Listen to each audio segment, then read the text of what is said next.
ꯑꯩꯒꯤ ꯉꯥ ꯃꯆꯥꯁꯦ ꯇꯤꯐꯤꯟꯁꯤꯒ ꯍꯥꯞꯄꯤꯁꯦ ꯑꯩꯈꯣꯏꯒꯤ ꯃꯥꯟꯗꯧꯗ ꯄꯤꯅꯕꯩ ꯍꯥꯏꯅ ꯍꯥꯞꯄꯝꯃꯤꯅꯤ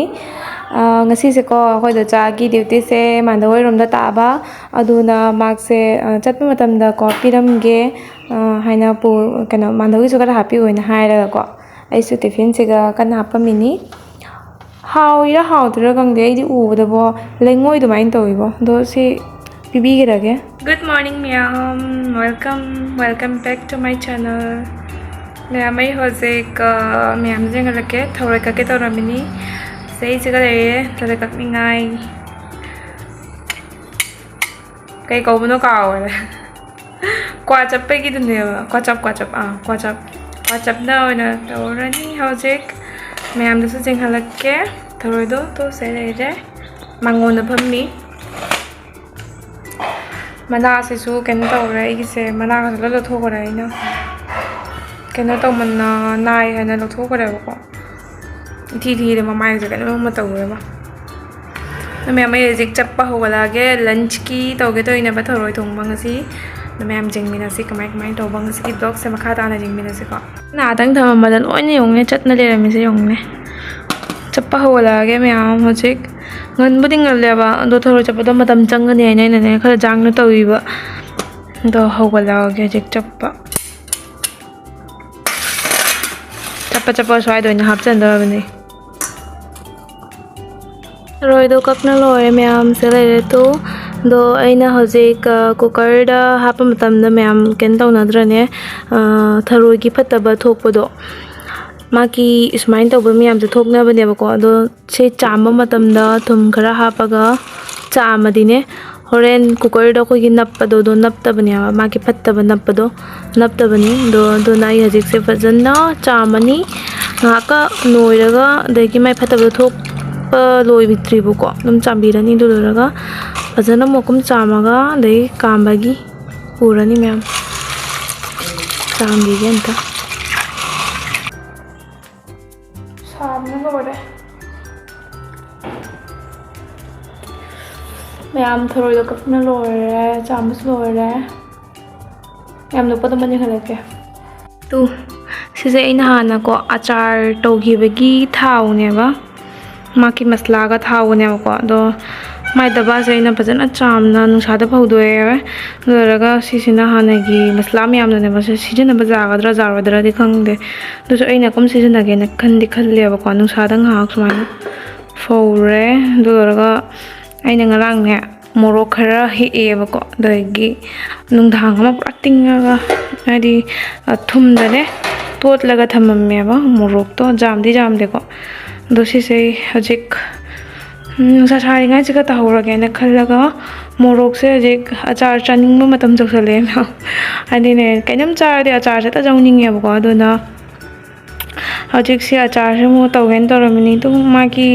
ꯉꯔꯥꯡ ꯊꯨꯝ ꯇꯣꯠꯅ ꯊꯝꯃꯝꯕꯗꯣ ꯑꯗꯨꯒꯤ ꯏꯁꯤꯡꯁꯦ ꯊꯣꯛꯏꯅꯦꯕ ꯑꯗꯣ ꯍꯧꯖꯤꯛꯁꯦ ꯊꯥꯎ ꯇꯧꯔꯒ ꯃꯁꯂꯥ ꯍꯥꯞꯄꯒ ꯑꯆꯥꯔ ꯇꯧꯔꯒ ꯗꯕꯥ ꯃꯅꯨꯡꯁꯦ ꯍꯥꯞꯆꯤꯜꯂ ꯊꯝꯃꯝꯗꯧꯔꯕꯅꯤ ꯍꯥꯂꯠꯀꯗꯤ ꯂꯣꯏꯔꯦ ꯑꯆꯥꯔꯁꯦ ꯑꯃꯨꯛ ꯇꯧꯈꯤꯒꯦ ꯑꯗꯨꯔ ꯃꯌꯥꯝꯗꯁꯨ ꯎꯠꯂꯛꯀꯦ ꯀꯃꯥꯏꯅ ꯇꯧꯒꯦ ꯍꯥꯏꯅ ꯑꯆꯥꯔꯁꯦ ꯀꯣ ꯇꯥꯏ ꯆꯥꯛꯁꯨ ꯊꯣꯡꯗ꯭ꯔꯤ ꯑꯥꯂꯨꯁꯨ ꯀꯩꯅꯣ ꯇꯧꯗꯣꯏꯅꯦ ꯑꯥꯂꯨꯒ ꯑꯣꯏꯅ ꯊꯣꯡꯒꯦ ꯇꯧꯔꯤꯅꯦꯕ ꯍꯧꯖꯤꯛ ꯀꯩꯅꯣ ꯇꯧꯔꯤꯁꯦ ꯊꯔꯣꯏꯁꯦ ꯑꯥꯂꯨꯒ ꯑꯣꯏꯅ ꯊꯣꯡꯉꯒꯦ ꯑꯥꯂꯨꯅꯦ ꯑꯗꯒꯤ ꯆꯥꯛꯇꯣ ꯅꯧꯇꯣꯉꯥ ꯉꯥꯜꯂꯅꯦꯕ ꯊꯔꯣꯏꯗꯨꯅꯦ ꯆꯥꯝꯕ ꯂꯣꯏꯔꯦ ꯐꯨꯠꯂꯒꯦ ꯍꯧꯖꯤꯛ ꯃꯌꯥꯝꯁꯦ ꯂꯩꯔꯦ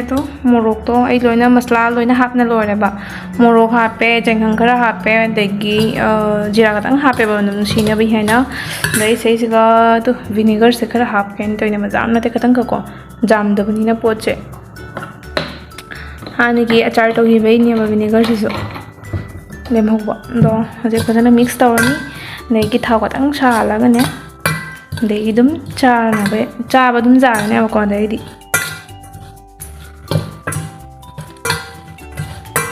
ꯐꯖꯅ ꯃꯤꯛꯁ ꯇꯧꯔꯒꯦ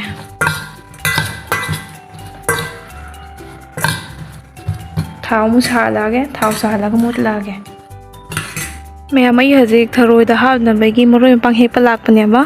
ꯂꯣꯏꯗ ꯑꯣꯏꯅ ꯀꯩꯅꯣꯝꯃ ꯎꯏ ꯃꯌꯥꯝꯗꯁꯨ ꯌꯦꯡꯍꯜꯂꯛꯀꯦꯕꯀꯣ ꯃꯌꯥꯝꯁꯨ ꯍꯥꯏꯔꯛꯑꯣꯕ ꯀꯔꯤꯅꯣ ꯍꯥꯏꯅ 또 세시종네 싱기네 마콩나고 수마이나 종알레이바 싱 마판나 그이노 두디 칸게고 아이소 아한부 우저리니 매암수 칸비바 자우라 용네 시부 그이노바 아한부 우저리바 이수 칸데바 매암나 칸브라 용 칸바 다레 매암 커멘트 해비로 마시기세 이디 아한부 우저리 그이노 이수 칸데 도이 허직 마로용 빵세 해키게바 थरोइदा 합닝아에 कहीं हेक लापनेब अगीसे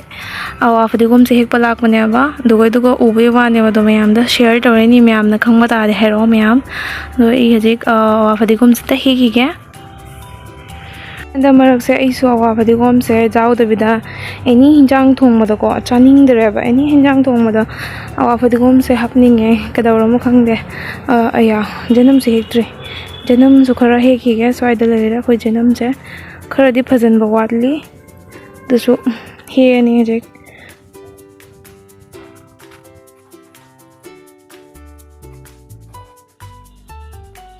मैम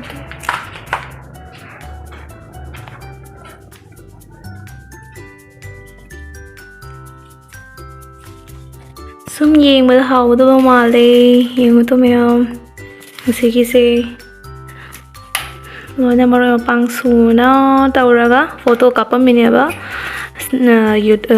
फेसबुक पोस्ट थांगतबैको फजरा येंगतो हाउदब मानब्रा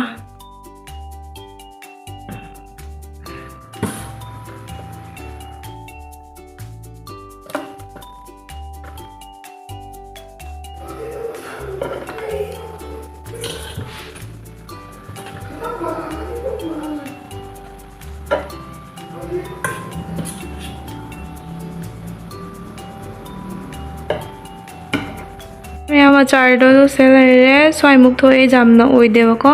दो कोनथंगदा कुम सुम मोरक पाला पालागा इदम तौनेबा दो हजिकी ओइनादि स्वाइमुक ओइदो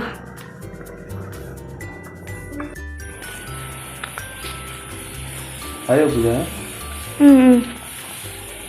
100 rupees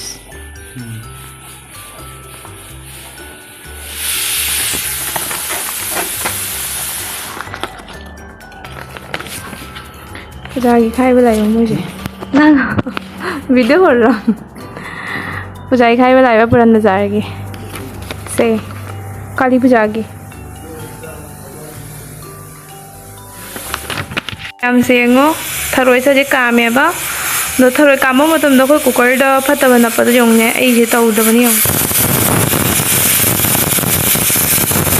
और ना से मैम डेमो नि उतली से डेमो उतली नहीं है सिनी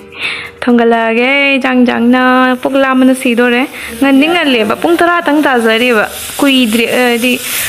thingdreba pukti lamna sidore kaino hongde tharo obasina tawira sangde ma'am थर तो लोजरे से लेरे थरोय दो ngसाइगी ककना खोदना सेमब मैम दो स्वाइद लेरे जामनदी नते कोइसे अखोय पुखीगी नि थरोय से मैम इसा की पुखीगी थरोय नि हाउ बनी जामना कोई पुखी थरोय से को दो हजिक चारनी मैम मैम दी कई मथेन तौनरेगे आइदी थरोय जब थारनी हजिक द मैम चावरगे कोन मु उनरसी bye bye hello ma'am good morning and welcome back to my channel ma'am दो हजिक आइगा दसागा दसागी जापुपैगी चटके तो नको जागी चेकअप तो हनबे को डेंटिस्ट ता जिंगहनबै ने बचा तो से हजे दो आइदी लुशन बल ओरे दो चा जग लुशनली मासो जि थोकलानी दो आदम चटलगा मैम ने जिंगहलागे करी कमाइन तो कोटपा करीनो करानो होना आदो ने चटलगा उलहागे आई रेडी होन लोरे तो चा थोलक त्रेबा नाक नाइरसी नहीं चटलनी आज जाओ जिंगहलागे मैम हंदक मरक से मैम मैं वीडियो जामना कापा ngamde aduna live oina dum khara laibako live ta anamana de dum game nung sanna ko nang tawi dagi ane gi haragana ko ai se je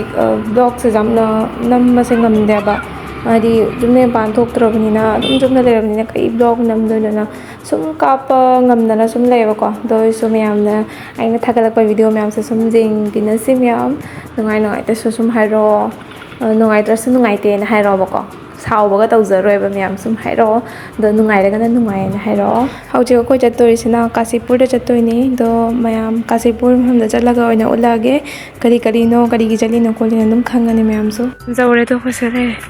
ꯑꯩꯒꯤ ꯐꯣꯟꯁꯤꯗ ꯄꯥꯏꯌꯨꯅꯦ ꯑꯩ ꯇꯧꯔꯦ ꯍꯦ ꯄ꯭ꯔꯚꯨ ꯍꯣꯔꯦꯟ ꯁꯤꯒꯤ ꯄꯥꯝꯕꯤꯁꯦ ꯐꯖꯗꯣꯏꯅꯤ ꯆꯠꯁꯦ ꯆꯧꯗ꯭ꯔꯤ ꯕꯥꯔꯤꯑꯅ ꯃꯥꯒꯤ ꯃꯊꯛꯇ ꯊꯦꯜꯂꯤꯁꯦ ꯃꯌꯥꯝ ꯎꯔꯝꯃꯅꯤ ꯑꯗꯣ ꯃꯥꯏꯁꯦ ꯃꯌꯥꯝ ꯌꯨꯝꯗ ꯁꯨꯝ ꯆꯦꯝꯕꯔ ꯃꯆꯥ ꯑꯃ ꯍꯥꯡꯉꯤꯅꯦꯕ ꯃꯤꯁꯦ ꯗꯣꯛꯇꯔꯅꯦꯕꯀꯣ ꯑꯗꯣ ꯃꯥꯏ ꯌꯨꯝꯗꯁꯨ ꯁꯨꯝ ꯃꯆꯥ ꯑꯃ ꯀ꯭ꯂꯤꯅꯤꯛ ꯃꯆꯥ ꯑꯃ ꯍꯥꯡꯉꯦꯕ ꯑꯗꯣ ꯑꯩꯗꯤ ꯑꯩꯈꯣꯏꯗ ꯑꯣꯏ ꯃꯥꯜꯂꯦ ꯈꯜꯂꯦ ꯃꯅꯨꯡꯗ ꯆꯪꯉꯨꯔꯒꯗꯤ ꯃꯤ ꯃꯌꯥꯝ ꯑꯃ ꯑꯇꯩꯁꯨ ꯉꯥꯏꯅ ꯂꯩꯔꯝꯃꯦ ꯃꯩꯇꯩꯗꯩ ꯃꯌꯥꯡꯗꯩꯗꯤ ꯂꯣꯏꯅ ꯁꯨꯔꯦ ꯃꯣꯏ ꯂꯥꯛꯏꯁꯦ ꯁꯤꯗꯩꯁꯤꯗ ꯑꯗꯣ ꯑꯩꯈꯣꯏ ꯍꯧꯖꯤꯛ ꯇꯤꯀꯦꯠ ꯀꯛꯅ ꯈꯣꯠꯅ ꯂꯣꯏꯔꯦ ꯂꯥꯏꯟ ꯃꯌꯥꯝꯁꯨ ꯌꯦꯡꯉꯨ ꯃꯌꯥꯝ ꯆꯥ ꯁꯠꯅꯕꯩ ꯂꯥꯏꯟ ꯃꯌꯥꯝꯁꯦ ꯑꯗꯨ ꯌꯦꯡꯉꯨ Bema, nanti anti dia. Naik mana? 또 짠이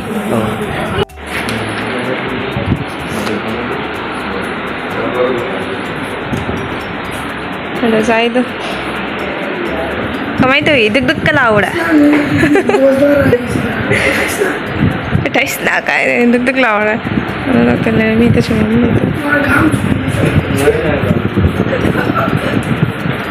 relax to rong ha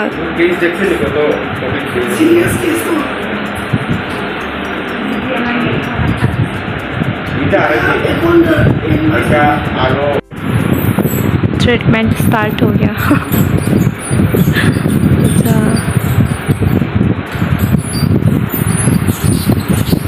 तो चाचे कीजदना लोरे मैम दुनाइना हादि माके तौइङाइ से गइसु मनाक्ता सुम लेप ओइना से लेपिनेबा माइसे हौरे दो ngasiदि तौरो याय हेंग चिक तौनिन हाइरे माइसे कोइ सेजिगा सजना पाम्बिदेगी संजना मना हुरालिनी खतंग कगलोगे तोइनिदा तौतान मीना चाइरक्तना तोरनी ए मिस तौनुने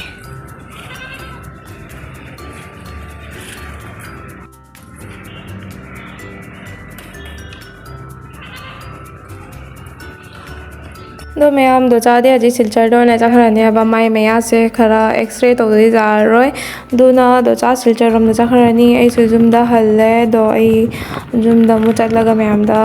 ओनरसी मैम मैं हजी खले जुमदा दो थमाइ से लौसलनी हजी थिंगी दुम थिंगजेलेबको चाकसु थोंद्रि दो चाक थोंगनी हाना सेंट लौसनगिगे तो मैम इन हजी लापदा कई देरे यंगे मैम तो Betul Cak ada ma'am kanam lagi tapi dum nako. No hajik cak cara ni do raga. Cak cara ni. Ma'am cak sai ye cak cara ro kono unarasi. Ma'am cak cara. Bye bye. Cak cara ro kono unarasi ma'am. Bye. Nasagi sajna mana hilakpado ma'am दो चागी मखनाउदा को खरा नुंगाइतबदुना मी म्यामना हाइरेबा सजना मना से boil तौरागा माइ मही दो थउ फैयेना दुगिनियाबा हेक लैसे को boil तौबिरानी हजे दो लरागा गरगल चु तौरानी देगी थक्सु थानी नो म्याम आई ngasi ब्लॉग से सोय मतंग दा सुम लोशन जरगे मतंगे नेक्स्ट ब्लॉग तौनारसी मतंगे नेक्स्ट ब्लॉग तदि नुंगाइ ब्लॉग प्रोपंगंबा ओइगे दो ngasi gi ओइना bye bye thank you for watching bye bye